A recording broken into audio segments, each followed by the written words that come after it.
February 8th, the White House question, Mr. President, why did you share classified information with your ghostwriter? The President, I did not share classified information. I did not share it. I guarantee I did not. That's not true, is it, Mr. Hur? That is inconsistent with the findings based on the evidence in my report. Yeah, so it's a lie, is just what regular people would say, right? Yeah, all right. So the next one. And all the stuff that was in my home was in filing cabinets that were either locked or able to be locked. That wasn't true either, was it? That was inconsistent with the findings of our investigation. Another lie, people might say, right? Because what you put in your report was, among the places Mr. Biden's lawyers found classified documents in the garage was a damaged open box. So here's what I'm understanding, right? As Mr. Armstrong laid out, you find in your report that the elements of a federal criminal violation are met, but then you apply this senile cooperator theory, that because Joe Biden cooperated and the elevator doesn't go to the top floor, you don't think you get a conviction. And I actually think you get to the right answer in that. I don't think Biden should have been charged, don't think Trump should have been charged. But under the senile cooperator theory, isn't it frustrating that Biden continues to go out and lie about the basic facts of the report that lay out a federal criminal violation? Congressman, I need to disagree with at least one thing that you said, which is that I found that all of the elements were met.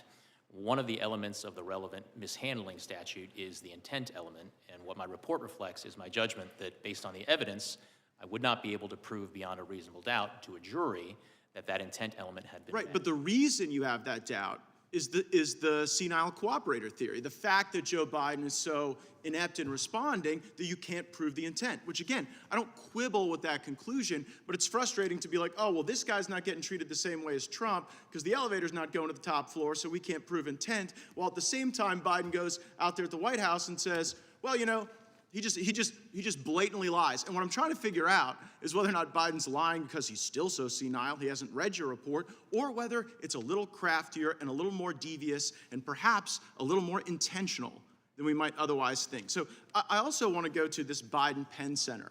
Like, did it give concern to you that the Biden Penn Center, where all this classified stuff was being mishandled, was being floated by foreign governments?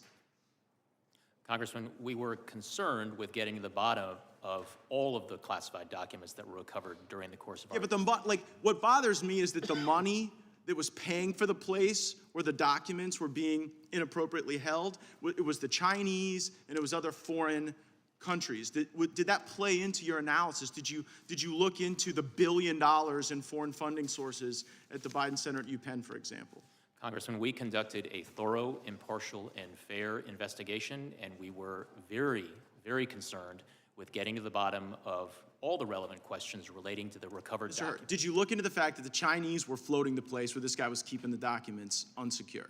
Yes or no? Congressman, to the extent that we identified evidence that was relevant and significant to our investigation, we put it in our report. Okay, well, it seemed relevant to me, maybe not to you. Another thing that seemed relevant to me is this ghostwriter, right? So the ghostwriter purposefully deletes this evidence that seems to be show culpability of Biden's crimes, and you don't charge him. Why did you not charge the ghostwriter with obstructing justice and deleting evidence?